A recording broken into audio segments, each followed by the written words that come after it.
స్వాగతం. ఈరోజు నేను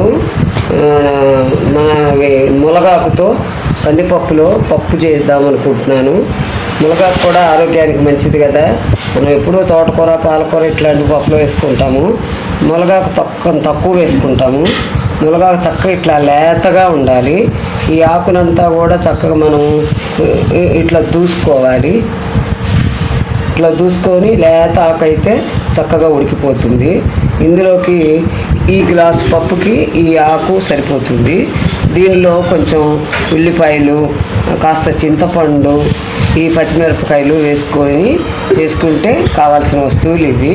తర్వాత వంటింట్లోకి వెళ్ళి చేసుకుందాము. వంటింట్లోకి వచ్చేసాము.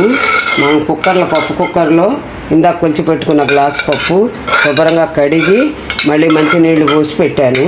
ఇందులో మనం ఇంకా శుభ్రంగా కడిగిన ఈ మునగాకంతా ఇందులో పెట్టుకున్నాను. లేత మునగాకు శుభ్రంగా కడిగి ఇందులో పెట్టాను. పెట్టుకొని ఇంకా తర్వాత మనం ఉల్లిపాయలు, పచ్చిమిరపకాయ ముక్కలు ఈ తొరిగి పెట్టుకున్నాను. ఇవి కూడా వేసేసుకున్నాను.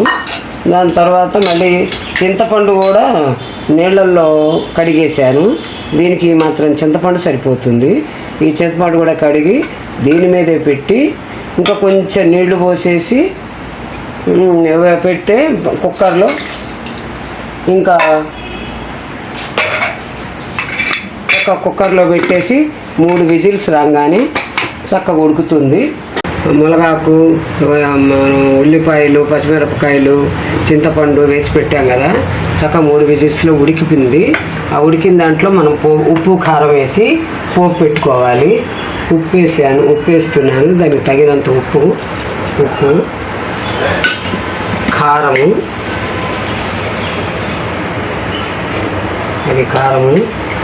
ఉప్పు కారం వేసిన తర్వాత ఈ బండిలో పోపు వేసుకుందాం. మనం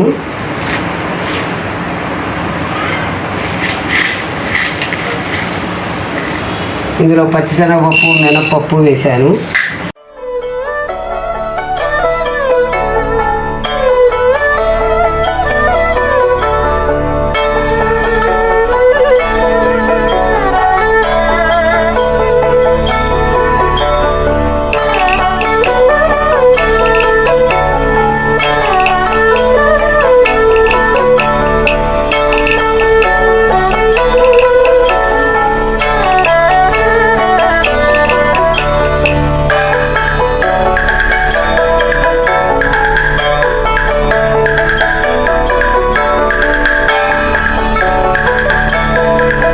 చిటపట్లాడింది.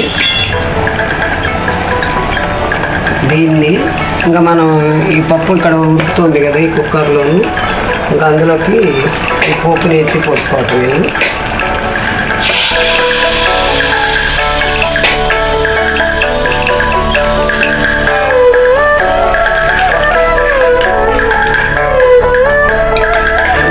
ఈ పప్పులో మనం చల్ల మిరపకాయలని మజ్జిగలో ఊరబెట్టుకుంటాం. ఊరమిరపకాయలు, ఆ ఊరమిరపకాయలు కూడా వేసుకుంటే నంచుకుంటే పప్పులోను బాగుంటుంది. అందుకని అవి కూడా వేయిస్తున్నాను. చల్ల మిరపకాయలు, ఊరమిరపకాయలు వేగటానికి.